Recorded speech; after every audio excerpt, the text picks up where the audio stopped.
নমস্কার, ঈশান বাংলার দর্শকদের জানাই প্রীতি ও শুভেচ্ছা।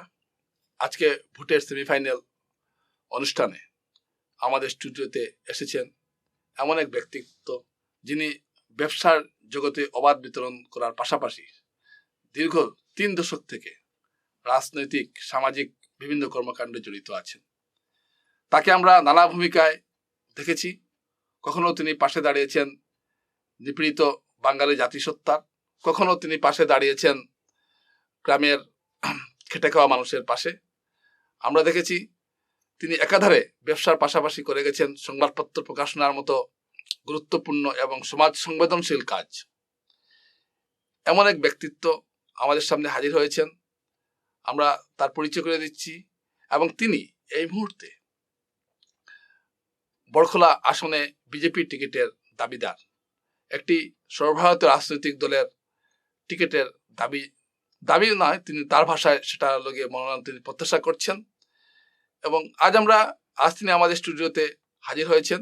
আপনারা জানেন এই অনুষ্ঠানে আমরা এমন কিছু ব্যক্তিত্বকে এখানে হাজির করছি যারা জাতীয় দলের টিকিট চাইছেন বা টিকিটের দাবি জানাচ্ছেন, এবং সেই সঙ্গে তারা গত কয়েক মাস থেকে বিভিন্ন কর্মকাণ্ডের সঙ্গে জড়িত রয়েছেন তাদের নির্দিষ্ট বিধানসভা এলাকায়। তো পরিচয় করে দিচ্ছি, ইনি হলেন বিধান দাশগুপ্ত। নমস্কার। ইনি বড়খলার আসনে বিজেপির টিকিটের দাবিদার। রাজনৈতিক অঙ্গিনায় তিনি অনেকের কাছে নতুন মুখ হলেও তিনি অনেক দিন থেকে রাজনীতির সঙ্গে জড়িত আছেন এবং তার অনেক না বলা কথা আজকে ঈশান বাংলার এই অনুষ্ঠানের মাধ্যমে তিনি তুলে ধরবেন। এবং আমরা এই অনুষ্ঠানটা উদ্দেশ্য হলো মানুষের বড়খলা হোক বা যে কোনো বিধানসভা কেন্দ্রের মানুষের সঙ্গে যিনি প্রত্যাশী তার একটা যোগাযোগ তৈরি করে দেওয়া এবং তার বিষয়ে ভালোভাবে জানা, এবং তিনি যাতে তার বক্তব্যটা সহজে উপস্থাপন করতে পারেন তার একটা মঞ্চ হিসাবে কাজ করছে এই অনুষ্ঠান। তো আজকে আপনাকে স্বাগত। তো প্রথম যে প্রশ্নটা আমরা রাখতে চাইছি আপনার সামনে সেটা হলো যে আপনি সাফল্যের সঙ্গে ব্যবসা করে যাচ্ছেন। রাজনীতির মতো একটা অনুষ্ঠিত পেশা বলবো না, রাজনীতির মতো রাজনীতিতে আপনি হঠাৎ কেন আসতে চাইলেন, বা নাকি আপনি আগে থেকে রাজনীতি করছেন?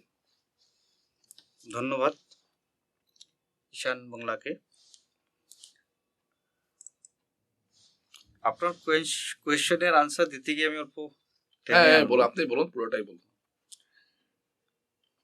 রাজনীতিক যে একটা প্ল্যাটফর্ম, এটা এমনিতেই আসা যাওয়া যায় না। আর আমার যে পারিবারিক যেটা হিস্ট্রি বা ইতিহাস, পলিটিক্সের সাথে জন্ম থেকেই জড়িত। আমি স্কুল লাইফ থেকেই স্টুডেন্ট ইউনিয়নের সাথে জড়িত। ডিস্ট্রিক্টের অ্যাসিস্ট্যান্ট সেক্রেটারিও ছিলাম আমি স্টুডেন্ট ইউনিয়নে। তারপর 97-এ আমি বিজেপির কনভেনার হই। তো নানান দিকে শুরু থেকেই একটা জড়িত। বা বড়খলায় আমার জেঠু আজ প্রায় 30 বছর থেকেই উনি রাজনীতির সাথে জড়িত, বা কয়েকবার ইলেক্টেড, বর্তমানে উনি ইলেক্টেড। তাই সব সূত্র মিলিয়ে আমি একটা আপনি বলেছেন সফল বিজনেসম্যান, তো সফল বিজনেসম্যানের সাথে সাথে সামাজিক কিছু দায়বদ্ধতাও থেকে যায়। বিজনেসের সাথে সাথে আমরা সমাজের কিছু একটা ভালো কাজ যেই আসে আমরা তার সাথে মিশে পড়ি। এতে গিয়ে কথাবার্তার মাধ্যমে বড়খলাতে নিজের জায়গা, সবার সাথে কথা হয়। সবার সাথে কথা হওয়ার পর একটা ডিসিশনে আমরা আসি। বড়খলায় কাজ হয়নি এরকম আমি বলবো না। আমি আসছি এই প্রসঙ্গে, আমি একটু পরে আসছি। তো আপনি যেটা বললেন সেটা হলো গিয়ে যে আপনি বিজেপি ঘরানার যে রাজনীতি সেটার সঙ্গে আপনি ছাত্র জীবন থেকে জড়িত, এবং সেই সুবাদেই আপনি রাজনীতিতে এসেছেন। এটা নতুন আসা না, আপনি আগে থেকেই আছেন। আচ্ছা, এখন আরেকটা যেটা প্রশ্ন দাঁড়াচ্ছে সেটা হলো যে আপনি বড়খলায় কেন টিকিট চাইছেন? আমার নিজের জায়গা, আমি আর কোথায় যাব? আপনার বড়খোলা নিজের জায়গা হলো কিভাবে? আমরা তো আপনাকে দেখিনি বড়খোলায়। আপনি বলতে পারেন আমার চেহারা দেখেননি, আমার যেটু আমি বললাম না যে ইলেক্টেড মেম্বার, তো যেটু এই জন্য যে ইলেক্টেড মেম্বার, যেটু আমার থেকে আগে জন্ম নিয়েছে, এই জন্য যেটা আমি যদি আগে জন্ম নিতাম আমাকে দেখতে নেই, আমি ইলেক্টেড থাকতাম, তখন আমার বয়স হয়নি। মানে আপনি জীবন জীবিকার সূত্রে বাইরে থাকলো, বড়খোলার জন্য আপনার মন প্রাণটা সবসময় ছিল এবং এখনো আছে। মানে বরখোলা তো আমাদের ভাষা, আমরা যেখানেই যাই, আমরা দিনের বেলা যেখানেই থাকি, রাত্রেবেলা ঘরে ফিরে আসি, তো সেই রকম আমি বিজনেসের জন্য যেখানেই যেতে পারি। বিজনেসের জন্য আমি হয়তো কাল সিঙ্গাপুরে যেতে পারি, কিন্তু আমি তো সিঙ্গাপুরই না, মানে আপনার শেকড়টা বড়খোলাতে আছে। বরখোলা। তার মানে আপনি বলতে চাইছেন যে আপনি বড়খোলার ছেলে, তাই বড়খোলাতেই আপনি টিকিট চাইছেন। আচ্ছা, এখন একটা প্রশ্ন হলো গিয়ে, আমরা দেখেছি অনেক সময় যে আপনি, সেটা ঠিক আপনার নির্বাচন কেন্দ্রিক রাজনীতি নয়, আমরা দেখেছি যে আপনি অনেক সময় যেমন নাগরিকত্ব আইন, সেটার সপক্ষে আপনি দাঁড়িয়েছেন। আপনি যখন খিলঞ্জিয়া সুঙ্গালের দান হয়েছিল, তখন আপনি আপনার দল যে ভিত্তিবর্ষ চায় সেটাই আপনি চেয়েছেন, এবং অনেকেই সেটা চান কিন্তু প্রকাশ্যে বলতে সাহস করেন না। কিন্তু আপনি আপনার দলের পক্ষে থেকে 1951 সালকেই ভিত্তিবর্ষ মানার যেটা কথা বলেছে সেটা আপনি বিরোধিতা করেছেন। এই সাহসটা আপনি কোথা থেকে পেয়েছেন? সাহস সাহস এটা মানে সাহসের কথাটা আমি বলছি না, আমি সত্য কথাটা বলছি। সবচেয়ে বড় কথা, আমি যে কমিউনিটি থেকে বিলং করি, এটা বেঙ্গলি। আমি সব জাতিকে ভালোবাসি, সব জাতিকে ইয়ে করি, কিন্তু আমি চাইবো না যে আমার বেঙ্গলি জাতিটা বেডফুকে যাক। তো আমি আমার জাতির চিন্তা যখন, সবার অধিকার থাকুক, আপনার জাতির অধিকার থাকতে হবে, সবার অধিকার থাকুক, কিন্তু আমার অধিকারটা পিছিয়ে না, আমারও থাকতে হবে। যখন আমি দেখলাম যে আমার জাতির কিছু ব্যাকফুটে যাচ্ছে, তখন আমি এগিয়ে আসলাম। এখানে সাহসের কিছু না, আমি দেখি না। আপনারা সংগঠন তৈরি করেছিলেন বোধহয় এই বিষয়ে? হ্যাঁ, করেছি। এটা কারণ কি নাম সেটার? মানে কোনটার বলছেন আপনি? যে এই যে খিলঞ্জিয়ার যে ইয়েটা করেছেন, যে এটা আমরা নাম দিয়েছিলাম বরাক ব্রহ্মপুত্র খিলঞ্জিয়া বাঙালি। এটা আপনারা বাঙালিকে খিলঞ্জিয়া হিসাবে, হ্যাঁ, যখন একটা কথা উঠলো, এই খিলঞ্জিয়া জিনিসটা আমরা এখনো বিশ্লেষণ করতে পারিনি, কিন্তু একটা ওয়ার্ড চলে আসছে খিলঞ্জিয়া। তো তখন আমরা দেখলাম যে খিলঞ্জিয়াতে বাঙালি বাদ সবাই খিলঞ্জিয়া। তো আমরা তখন বললাম যে আমরা কেন খিলঞ্জিয়া না, আমাদেরকেও খিলঞ্জিয়া করো, সেটাই দাবি দিয়ে এটা এই দাবিটা জানানোটা গুয়াহাটির বুকে বসে কম কথা না। সেই কাজটা আপনি করেছেন বা আপনার সংগঠন করেছেন, আপনাদেরকে আমরা ইসলামুল্লাহ পক্ষ থেকে ধন্যবাদ জানাই যে আপনারা এই কাজটি করেছেন। হয়তো এই জন্যই হয়তো এই বিষয়টি প্রবল প্রতিবাদ ওঠায়, হয়তো সরকার পরবর্তীতে বিষয়টিকে যে খুব একটা এগিয়ে নিয়ে যাওয়ার চেষ্টা করেন, এটা হতে পারে হয়তো, বা বিষয়টা আপাতত একটা স্থিমিত রয়েছে, কিন্তু এইসব প্রক্রিয়া চলতেই থাকবে। আপনি কি মনে করেন যে গত 5 বছর তো বিজেপি শাসনে বড়খোলার উন্নতি হয়েছে? দেখুন, কথা আমি বলি না, লিডার খারাপ ভালো হয় না। আজকে ওখানে যেই আসুক, আগে মেজবাবুল ছিল, রঘুনাথ ছিল, ওরা কি কাজ করেনি? করেছে। বর্তমান কিশোরনাথ, উনিও কাজ করেছে। কিন্তু কি হয়, যার যারই চিন্তাধারা, আমার চিন্তাধারাটা ওনার মতো হয় না, ওনার চিন্তাধারাটা আমার মতো হয় না। তো কথা হলো চিন্তাধারা, উনি কি মতে চিন্তা করছেন এটা আমি জানি না, আমার চিন্তাটা আলাদা। আমি ডেভেলপটাকে অন্য সাইডে দেখছি যে এই ডেভেলপটা করা উচিত, উনি হয়তো অন্য সাইডটা দেখছেন এই ডেভেলপ করা উচিত। তো কিছু সময় কি হয়, আপনার চিন্তাধারাটা জনগণের ভালো লাগে না, কিন্তু আপনার চিন্তাধারা খারাপ এটা আমি বলবো না। আপনি কি মানে আপনি বলছেন উন্নয়ন হয়েছে কিন্তু আরো হওয়া উচিত নাকি? আমি এটাই বলছি না, যার যারই চিন্তাধারা। উন্নয়ন তো দেখুন, সরকার যখন আসে তো বাজেট সবার জন্য নিয়ে আসে, বরকলা, শিলচর সবার জন্য বাজেট থাকে, কিন্তু বাজেটটা কিভাবে প্রয়োগ করবে এটা একটা বিধায়কের কাজ। আচ্ছা, আপনি একটা কথা আছে যে যেটা রাজনীতির ক্ষেত্রে বলা হয় যে politics is the last resource of A scoundrel. হ্যাঁ, মানে আগে ছিল জেন্টলম্যান, এখন হলো রাজনীতিটা হচ্ছে কি দুর্বৃত্তদের শেষ আশ্রয়। তো আপনি কি এটা সত্য মনে করেন? দেখুন, আমি আগেই বললাম যার যারই চিন্তাধারা। আপনি যদি বলেন যে আমার তো কোনো, হ্যাঁ, আমার কথাটা বলার অর্থটা হলো বুঝেছি। রাজনীতি থেকে সবাই আসে 2 পয়সা কামানোর জন্য, তো মানে এটাই আমি বলছি, এখন যেটা চলছে রাজনীতি। মানে আমি যেটা বলছি এটাই তো যার যারই চিন্তার উপর নির্ভর। এখন আপনি দেখেন প্রকৃতি বদলে গেছে, আমরা বলি অনেক সময়, কিন্তু সূর্য তো এখনো উঠছে, ওইটা তো বদলায়নি। তো তার মানে এটা না যে প্রত্যেকটা মানুষ পলিটিক্সে খারাপ মানুষ আসছে, ভালো মানুষও আসছে। আজকে আপনি যদি আমাকে বলুন আমার তো কোনো ক্রিমিনাল রেকর্ড নেই, তার মানে আমি তো খারাপ না। তারপরে কিছুটা করার জন্য আপনি আসছেন। ওইটাই আমি বলছি না, আমার চিন্তাধারাটা যদি আমি ঠিক পথে নিয়ে যেতে পারি এটাই ভালো। আচ্ছা, আরেকটা প্রশ্ন স্বাভাবিকভাবে আসছে, ধরুন সাধারণভাবে আমরা একজন বিধায়ক বা সাংসদ অনেকেই মনে করেন যে উনি কি কি উন্নয়নমূলক কাজ করেছেন সেটার উপরেই ওনার মাপদণ্ড হয়, কিন্তু আসলে সেটা হওয়া উচিত নয়। কারণ উন্নয়নমূলক কাজ তো সরকারি বিভাগ করবেই, এটা রাস্তা বানানোটা একটা বিধায়কের কৃতিত্ব নয়, এটা আপনি মানবেন।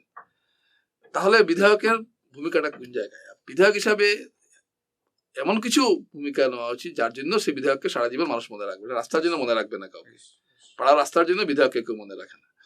তো সেরকম কোনো পরিকল্পনা কি আপনার আছে? ধরুন আপনি ধরে নিলাম যে আপনি বিধায়ক হয়ে গেলেন, টিকিটও পেয়ে গেলেন, বিধায়ক, তো এটার পর আপনার কি বড়খোলা নিয়ে কোনো বিশেষ পরিকল্পনা আছে যার জন্য আপনাকে পরবর্তী 5 বছর বড়খোলার মানুষ মনে রাখতে পারবে? এরকম কিছু কি আপনার পরিকল্পনা আছে? দেখুন, আমি এখন বলতে যাচ্ছি না, কিন্তু আমি একটা কথা বলছি। আপনি যেমন বললেন না, রাস্তাটা বানানো এটা সরকারের দায়িত্ব। এখানে বিজেপির এমএলএ থাকলেও রাস্তা হবে, ইউডিএফ এর থাকলেও হবে, ডিপার্টমেন্ট আছে, ফিল্ড ইঞ্জিনিয়ার আছে, রাস্তা বানাবে, ওরা রাস্তা বানাবে, ওটা ওর জন্য ওরা ডিপার্টমেন্ট আছে। কিন্তু ওইটাকে অনেক সময় কি হয়, ভালো কাজটাই খারাপভাবে হয়।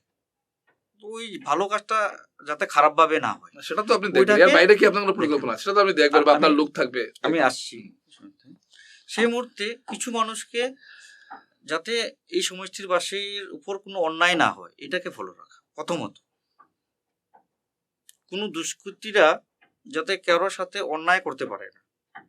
প্রথমত, যেমন আজকে দেখুন, আপনি রাস্তাঘাট ডেভেলপ যতই করুন, যাই হোক, আপনার যদি আপনার কনস্টিটিউয়েন্সিতে বছরে 10টা রেপ হয়, এটার দায়িত্ব কার? মানে আপনি জনগণের যে নিরাপত্তার কথাটা বলছেন সেটা সুনিশ্চিত করতে চাইছেন। এটাই। আর যদি কারোর সাথে অন্যায়ও হয় সেটাকে ন্যায় দেওয়া, 1 নম্বর। 2 নম্বর, বরখলাতে কি দরকার?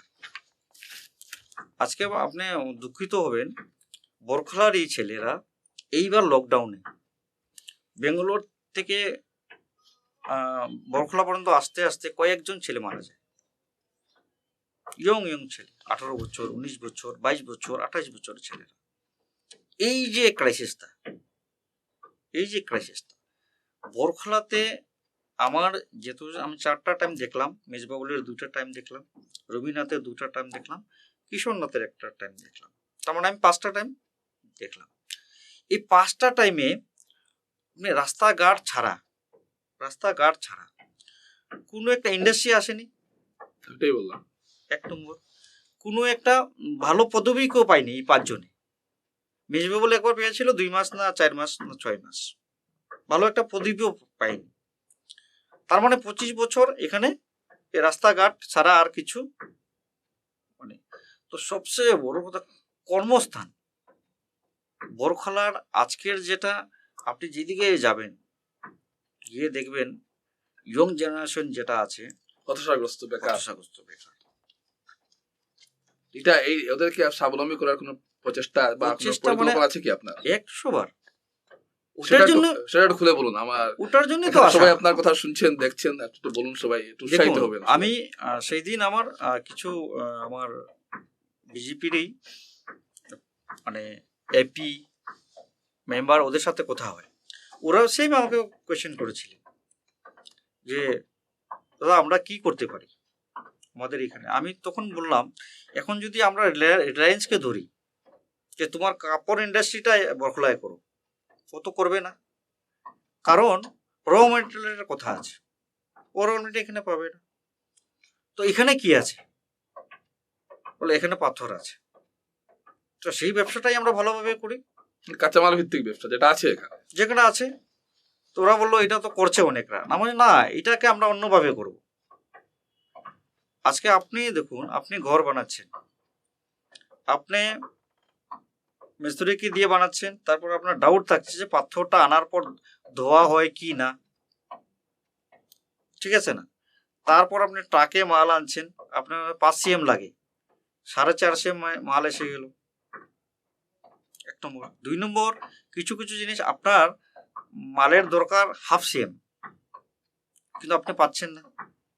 তো আমি ওদেরকে বলছি আমরা একটা ইন্ডাস্ট্রি খুলে নেই ব্যাগ হিসাবে, পাথরের ব্যাগ, একটা কোম্পানি করব পাথরের ব্যাগ, একদম রয়্যালটি মেনটেন করে সব কিছু করে, যে এক টিন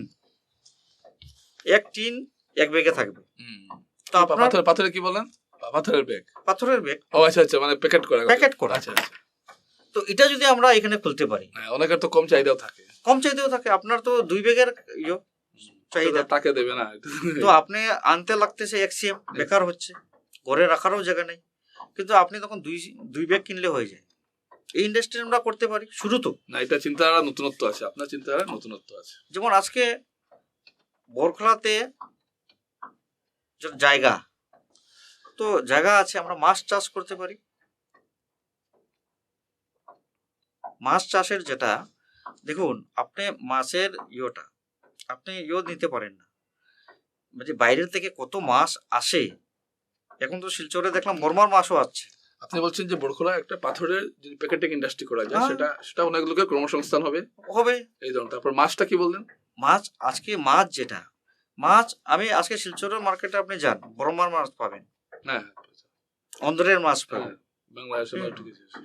আপনি বলবেন আমাদের তো ফিশারি ডিপার্টমেন্টও আছে, ডিপার্টমেন্ট আছে, কিন্তু আমরা যদি ঠিক এখানে 50টা ছেলেকে এই একটা ফিশ ইন্ডাস্ট্রি করতে পারি, ওইখান থেকে একটা কর্মস্থান আসবে ছোট ছোট, যেটা আমার জন্য প্রচুর অর্থের দরকার নেই, সরকারের কোনো সাহায্যেরও দরকার নেই।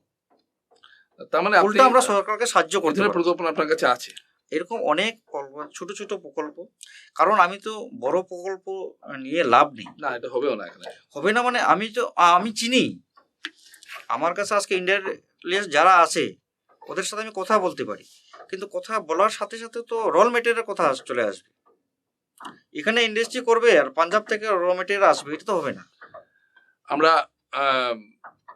আপনার কথায় বুঝতে পারলাম, যেটা উনি যে কথাটা বলছেন বিধান দাশগুপ্ত, সেটা হলো গিয়ে যে উনি কিছু কর্মসংস্থানের ব্যবস্থা করার মতো পরিকল্পনা তার মাথায় আছে, এবং সেটা তিনি বললেন। এবং এর মধ্যে পাথরের প্যাকেটিং শিল্প যেটা বললেন, মাছের কিংবা আপনি ফিশ মার্কেট করতে চাইছেন, এই ধরনের কিছু করলে বা আরো পরিকল্পনা তার আছে। তো তার মানে তিনি একটা নির্দিষ্ট লক্ষ্য নিয়ে তিনি ময়দানে নেমেছেন এবং তিনি সেই অর্থে টিকিট প্রত্যাশা করছেন। কিন্তু সবচেয়ে যে বড় প্রশ্নটা দাঁড়াচ্ছে সেটা হলো গিয়ে কাঠিগড়া বলছি, ক্ষমা করবেন, বড়খোলায় বিজেপির টিকিটের প্রত্যাশীর তালিকাটা যখন দেখা যাচ্ছে, সেখানে বর্তমান বিধায়ক কিশোরনাথ আছেন এখানে। তো কিশোরনাথকে বাদ দিয়ে দল আপনাকে টিকিট দেবে, এটা নিয়ে ভাবছেন কিভাবে? এটা আমার কনফিডেন্স। এই কনফিডেন্সের উৎস কি আপনার? বরখলার জনগণ ছাড়া তো কিছু হয় না।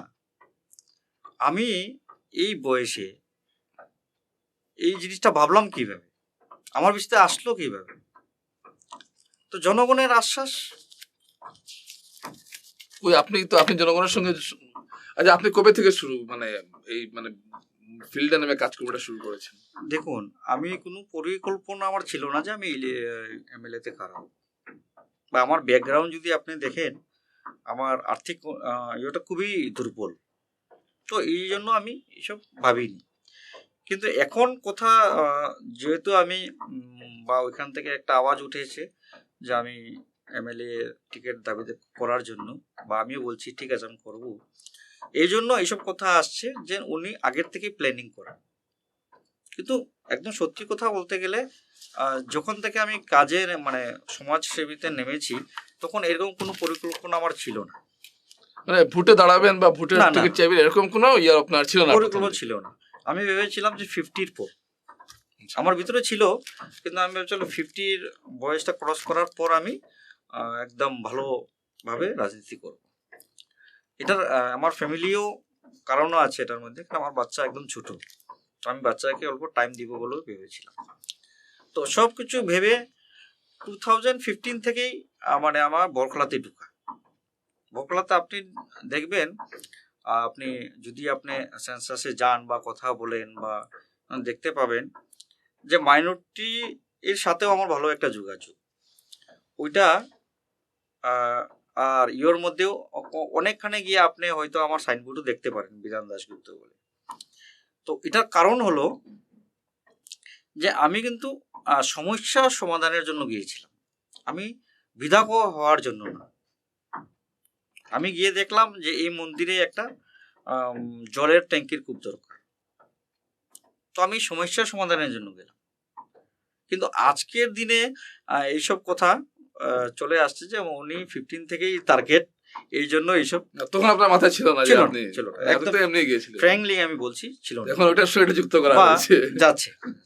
বা আমি প্রত্যেকবার ঈদগাতে যেখানে 4,000-5,000 মানুষ হয়, কারণ আমি মনে করি ওদের 1 মাস উপাস থাকার পর যেটা ওনারা ভগবানের কাছে প্রে করেন, ওই দিনটা তারা উপাস ভাঙে। তো আমি চেয়েছিলাম যে ওই দিনটাতে যদি ওনাকে আমি কিছু একটা দিয়ে উপাসটা ভাঙাতে পারি। তো আপনার বিজেপির লোক হয়ে এরকম চিন্তাধারা আসলো কিভাবে মনে? না, বিজেপি তো মাইনরিটিকে ঘৃণা করে এরকম না।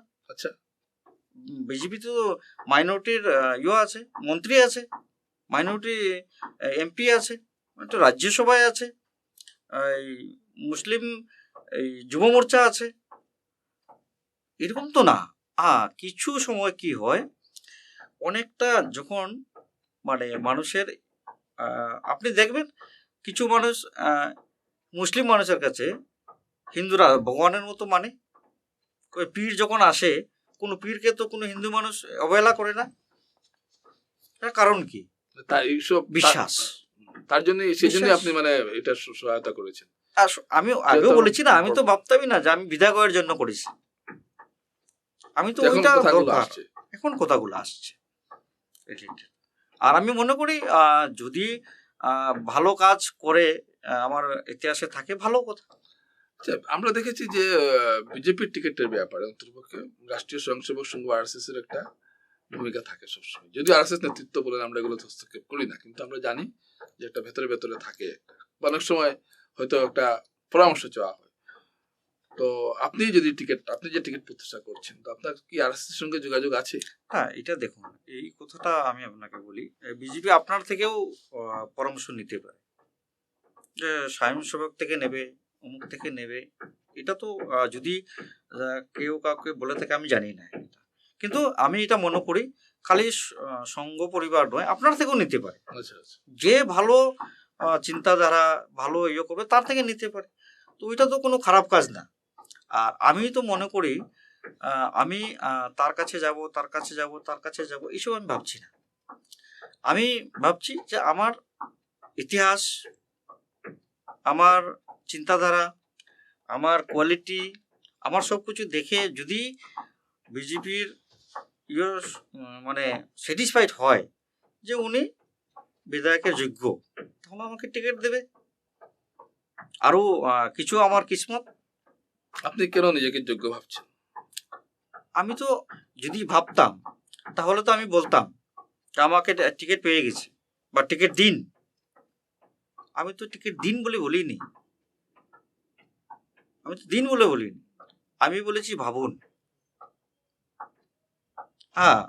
জনগণ বলছে ওনাকে দিলে ভালো হবে, আমি বলছি আমাকে দিলে ভালো হবে। ইদানিং গ্রামেগঞ্জে অনেকের মুখেই শোনা যাচ্ছে আপনার কথাটা, এই যে হঠাৎ মানুষের মুখে আপনার কথাটা এসে যাওয়াটা, এটা কারণটা? দেখুন, আমি বললাম না যে রিলেশন, যা 1 বছর আগেও দেখিনি আমরা। রিলেশনটা 1 বছর আগে তো আমি তো বললাম তো আপনাকে যে আমি তো কাজ করে যাচ্ছি, কাজের সাথে আমি তো সবার সাথে জড়িত। কিন্তু আমি বিধায়ক হব এই খবরটা ওদের কাছে না আমি বলেছি, না ওরা আমাকে বলেছে। এই জন্য আপনি এই বিধায়কের ইয়েতে আপনি আমার নামটা পাননি। আর আপনি যদি গিয়ে জিজ্ঞেস করতেন সমাজসেবক বিধান দাশগুপ্তকে চিনেন নাকি, হ্যাঁ চিনি বলতো। কিন্তু আজকে আপনি বলছেন রাজনীতিকের, আচ্ছা আচ্ছা, এটা কারণ আগেরটা। ঠিক আছে না? আরেকটা হলো গিয়ে আপনার সম্বন্ধে আমরা যেটা জানি সেটা হলো গিয়ে আপনি সংবাদপত্র প্রকাশনার সঙ্গে যুক্ত ছিলেন। এই ব্যাপারটা একটু আমাদের দর্শকদের সামনে একটু আপনি খুচরা করে বলুন এই ব্যাপারটা কি? দেখুন, জেনারেলি সাধারণত সংবাদপত্রের লোক রাজনীতিতে আসাটা সুন্দরই লাগে, ভালো স্বাগত জানায় অনেকেই, অনেক আছেন দেখা যায় সংবাদপত্র জগতের লোক যারা রাজনীতিতে সফল হয়েছেন, অনেক আছেন এরকম। অজিত ভুইয়াও দেখছেন একজন এমপি হয়েছেন রাজনীতি সংবাদ জগতের। সেটাকে আপনি কিভাবে দেখছেন? সাংবাদিক জগৎটাই আমি বলি আপনাকে, সাংবাদিক জগৎটা একদম কাছের থেকে অরিজিনাল জিনিসগুলো দেখতে পায়। অরিজিনাল যা ঘটছে সেটা দেখতে পায়, যা ঘটছে সব নিজের চোখে দেখতে পাচ্ছে। ও নিজে দেখে, পুরা নিজের চোখে দেখে মানুষের সামনে তুলে ধরছে। তো কি হয় দাদা, এরকম যেমন শিলচরটা একটা বাঙালি জায়গা, অধ্যুষিত জায়গা। এখানে আপনি বেঙ্গালির অনেক পেপার আছে, যুগশঙ্খ, সময় প্রসঙ্গ, পান্তজ্যোতি, এখন বার্তালিপি, আরো আছে, গতি, আরো আছে। কিন্তু এমন কিছু জায়গা আছে দাদা যেখানে বেঙ্গলি খুব লিমিটেড। ওইখানের যেগুলা সমস্যা ধরার মতো কোনো বড় প্রতিষ্ঠান তুলে ধরে। তো আমি দেখলাম যে এইগুলা খবরও তো আমাদের কাউন্সিলে জানতে হবে, বা আমাদের যে এই জায়গাটার খবরটা শিলচরও জানতে হবে। সব এটার কিভাবে সলিউশন করা যায় এই সংবাদের মাধ্যমে। বাকি তো আর আমি যে মাইক ফিটিয়ে চলতে পারবো না। আর ওখানের যে পাঠক আছে, পাঠক লেভেলেও অনেক ক্রাইসিস ছিল, যে পত্রিকা নেই, নেই। তো কি হয়, যে কোনো কাজেরই কোনো চর্চা যদি থাকে না, সেটা লিপ্ত হয়ে যায়। আর যেমন আমরা পাঠকই মোটামুটি আজকে পাঠকের সংখ্যা কমে গেছে, এটা কারণে। হ্যাঁ, তো আমরা ঠিক সেইভাবে আমি চিন্তা করে শৈলপ্রভাটা শুরু করি। শৈলপ্রভা নাম, শৈলপ্রভা। আর এতে আমার কোনো বিজনেস ইয়ে ছিল, কিন্তু ওটাতে বেশ মানে পাহাড়ের সমস্যাগুলো প্রতিফলিত ধরে হয়েছে। এমনকি সেই পেপার চালাতে গিয়ে মানে আমরা যেটা বলি আর কি, যে আর্থিক সহযোগিতা, যেটা আর্থিক বিরাট ক্রাইসিস ছিল, তারপর আমরা চালিয়ে যাচ্ছি, এখনো চলছে। তো আপনারা শুনলেন যে হাফলং বা ডিমাসার মতো প্রত্যন্ত অঞ্চলে যেখানে শুধু বাঙালিদের সমস্যা নয়, সেখানকার সমস্যাটাকে তিনি তুলে ধরার জন্য একটা সংবাদপত্র তিনি চালাচ্ছেন। তার মানে বিধান দাশগুপ্তের সামাজিক দায়বদ্ধতার জায়গাটা আমরা অস্বীকার করতে পারি না, এবং সেটা একটা বিরাট ব্যাপার। তো এখন যে আপনি এই যে সংবাদ জগতের সঙ্গে যুক্ত থাকা, মানুষের কথা তুলে ধরা, তারপর রাজনীতিতে আসা, এই যে একটা পথ চলা, এবং এখন আপনি সক্রিয় রাজনীতিতে পুরোপুরি এবং সংসদীয় রাজনীতিতে ঢুকতে যাচ্ছেন, টিকিট দাবি করলেন। ধরুন কোনো কারণে আপনি টিকিট পেলেন না, তাহলে আপনি কি করবেন? আপনি কি কোনো প্রার্থীর বিরোধিতা করবেন? না, প্রশ্নই আসে না। যদি বিজেপি থেকে আমাকে দেওয়া না হয়, তো যাকে দেবে তার পিছিয়ে আমি থাকবো। মানে আপনি দলের যে শৃঙ্খলা প্রধান সৈনিক হিসাবে কাজ করবেন 100 বার, এখানে কোনো দুইমত নেই। আরেকটা প্রশ্ন স্বাভাবিকভাবে আসছে, যেটা আপনি বলেছেন যে আপনি জনগণের যে বিশ্বাসযোগ্যতা, কনফিডেন্ট, সেটাই আপনাকে বলছে যে আপনি আপনার আসনে দেখুন দাবিদার আছেন, কিশোরনাথ তো আছেন, আগেই বললাম, আরো কয়েকজন আছেন, সেখানে ওদেরকে টপকে আপনি পাবেন, এটা আপনার আশা, এবং সেটা ভিত্তিটা হলো জনগণ। টপকে যাওয়াটা আমি বলবো না, দেখুন অনেক আপনি পেয়ে যান, তোদের টপকেই যাবেন নিশ্চিন্তে, সেটাই সময়ের কাজ করে। এটা আরেকটা দেখবেন, আমরা বলি যে আমরা যাই কিছু বলি, আমরা ভগবান বিশ্বাসী মানুষ। আমার কিসমতে ভগবান কি লিখিয়ে রেখেছেন আমি জানি না, আমি ট্রাই করে যাচ্ছি। সেটা তো সবাই বলবেন যে আমার ট্রাই করে যাচ্ছি, যদি আমার কিসমতে ভগবান লিখিয়ে রেখেছেন তাহলে আমি বিধায়ক হয়ে কাজ করব। আপনারা এতক্ষণ যেটা শুনলেন যে বিধান দাশগুপ্ত যা বললেন, তিনি খুব সুন্দর হবে, এবং তিনি তার কিছু নির্দিষ্ট ব্যাখ্যা দিয়েছেন, কিভাবে তিনি পরিকল্পনা করেছেন, কিভাবে তিনি রাজনীতিতে এসেছেন, ছাত্র জীবন থেকে রাজনীতি করে আজকের জায়গায় তিনি পৌঁছেছেন এবং তিনি ব্যবসার পাশাপাশি, ব্যবসা তো করছেনই, ব্যবসার পাশাপাশি তিনি সংবাদপত্র প্রকাশনার সঙ্গে যুক্ত। এই যে একটা অনেকগুলো কর্মকাণ্ডের সঙ্গে নিজেকে জড়িয়ে রেখেছেন, এই এতগুলো কর্মকাণ্ড করার সময়টা আপনি কিভাবে বের করেন? দেখুন, ইচ্ছা থাকলে সব হবে। আমি যখনই আমার বিজনেসের একটা নির্দিষ্ট সময় আছে, কারণ বিজনেসটা এমন একটা জায়গাতে চলে আসছে যেখানে আমার বিজনেস দেখার জন্য মানুষ আছে বা আমার বিশ্বাসী। বা আরেকটা আপনারা শুনে আশ্চর্য হবেন যে আমি আমার লাইফে এখন পর্যন্ত কোনো খারাপ মানুষের আমার লাইফে হয়নি। আচ্ছা, সংস্পর্শে আসেনি। এটা ভাগ্য ভালো, এটা আমার ভাগ্য ভালো, আর এটা আমার প্লাস পয়েন্ট।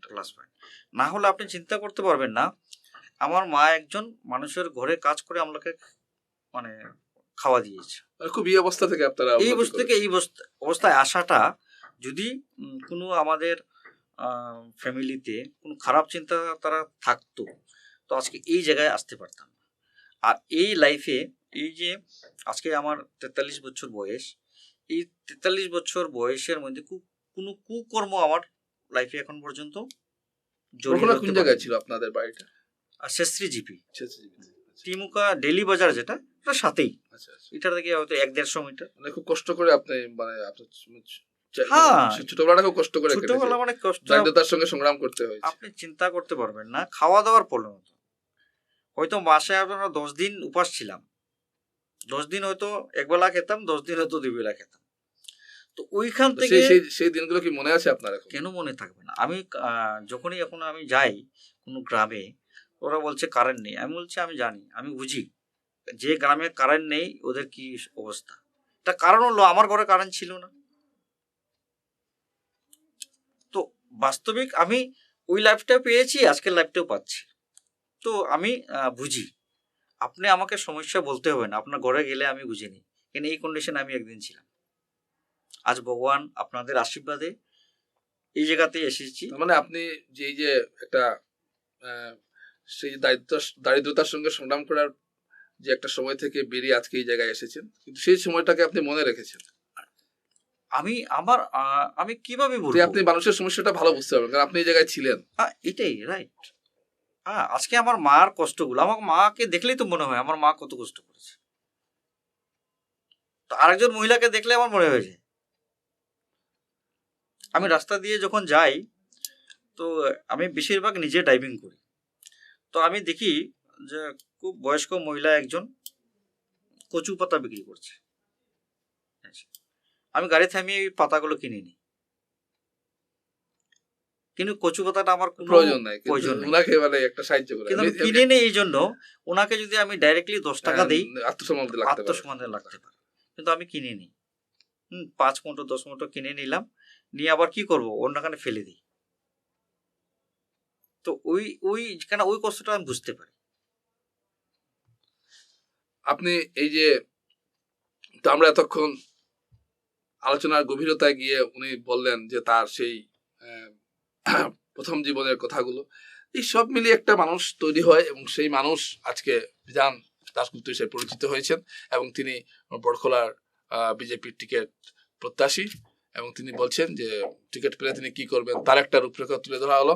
তো আমরা এখন আলোচনার শেষ পর্যায়ে এসে পৌঁছেছি। তো এখন আমি শেষ প্রশ্নটা আপনার কাছে রাখছি। ধরে নিলে আপনি বিধায়ক হয়ে গেলেন, আপনি বলছেন, তারপরে আপনি কোনো বিশেষ, এটা তো আপনি অনেকগুলো বলে, কোনো বিশেষ লক্ষ্য কি আপনার আছে যে এই লক্ষ্যে আমি বড়খোলাকে নিয়ে যাব?